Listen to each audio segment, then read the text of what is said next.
Question है the graph of the specific heat at a constant volume. कह रहा है स्पेसिफिक हीट है और molar specific heat at a constant volume को हम लोग CV से रिप्रेजेंट करते हैं। तो कह रहा है molar specific heat at a constant volume CV जो है वो कह रहा है कि किसी मोनोटॉमिक गैस के लिए वो कौन से ग्राफ को फिट बैठ रहा है। तो भैया एक चीज आपको पता होना चाहिए कि मोलर स्पेसिफिक हीट जो CV है वो होता है du/dt के, यानी कि इंटरनल एनर्जी और टेम्परेचर का डिफरेंशिएट करेंगे आप, यानी कि इंटरनल एनर्जी का टेम्परेचर के रेस्पेक्ट में डिफरेंशिएट करेंगे जब आप, तो CV आपको मिल जाएगा। और U की वैल्यू होती है 3/2 इंटू RT, ये इंटरनल एनर्जी की वैल्यू होती है। अब इसको अगर आप du/dt निकालें तो du/dt निकालें तो इसको क्या लिख सकते हैं, d/dt और U यहाँ पर, और d/dt और U की जगह पर 3/2 इंटू RT हो जाएगा।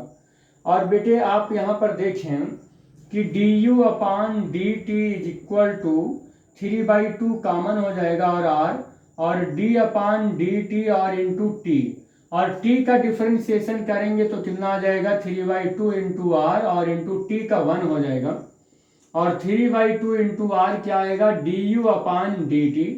और इसी इंटरनल एनर्जी का जब टेम्परेचर के रिस्पेक्ट में डिफरेंशिएशन करते हैं तो हमारा molar specific heat at a constant volume आ जाता है जो 3/2 इंटू आर होता है। आपने एक चीज देखा यहाँ पर बेटे कि किसी पर्टिकुलर टेम्परेचर के लिए या टेम्परेचर पर CV की वैल्यू डिपेंड ही नहीं कर रही है। तो टेम्परेचर का बढ़ना हो या घटना हो, कुछ भी हो टेम्परेचर का, हमारा जो CV की वैल्यू है किसी पर्टिकुलर टेम्परेचर के लिए नहीं काम करता है, यानी कि वो कांस्टेंट रहता है। टेम्परेचर बढ़ रहा है तो घट रहा है तो कोई फर्क नहीं पड़ता है, वो कांस्टेंट रहता है। तो इस ग्राफ में से आप देख लें कि CV टेम्परेचर पर डिपेंड नहीं कर रहा है, यानी कि कांस्टेंट है, टेम्परेचर घटे या बढ़े कोई फर्क नहीं पड़ने वाला है। और दूसरा CV की वैल्यू 3/2 R आना चाहिए। तो हम इस ग्राफ में अगर देखें तो इसमें देखो CV जो है ना, वो CV देखो टेम्परेचर बढ़ रहा है धीरे धीरे तो CV भी बढ़ रहा है। ये टेम्परेचर बढ़ रहा है तो CV बढ़ रहा है, ये गलत है क्योंकि CV टेम्परेचर के ऊपर डिपेंड नहीं कर रही है। तो ये ग्राफ तो नहीं हो सकता है, क्योंकि यहाँ पर क्या ये ग्राफ शो करा रहा है कि टेम्परेचर बढ़ रहा है तो CV भी बढ़ रहा है, क्योंकि CV independent of the temperature है। तो ये वाला ग्राफ तो नहीं हो सकता है, ये ग्राफ नहीं होगा।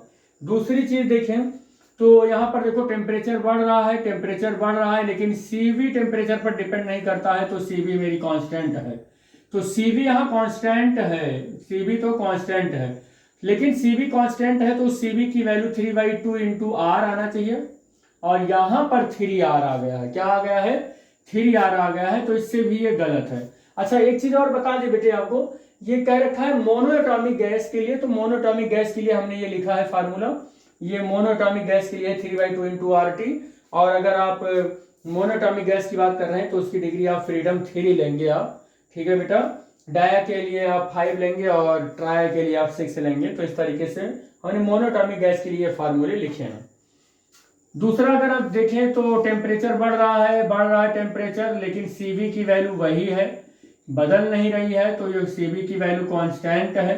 टेम्परेचर इंडिपेंडेंट है CV की वैल्यू, लेकिन आप जरा सा देखें कि CV की वैल्यू 3/2 R भी आना चाहिए, और इस वाले ग्राफ में देखो 3/2 R भी आ रहा है, जो कि हमारा ये वैल्यू करेक्ट भी है। तो इस ग्राफ को हम सही मान लेते हैं, लेकिन ग्राफ नंबर 4 को भी चेक कर लेते हैं। आप देखें यहाँ पर कि जब आप ऐसे चल रहे हैं तो CV की वैल्यू रिड्यूस कर रहे हैं तो जो T की वैल्यू है थोड़ा थोड़ा बढ़ रहा है, T की वैल्यू बढ़ रही है, T की वैल्यू बढ़ रही है, और किसी पर्टिकुलर CV पर T की वैल्यू इनफाइनाइट हो जा रही है।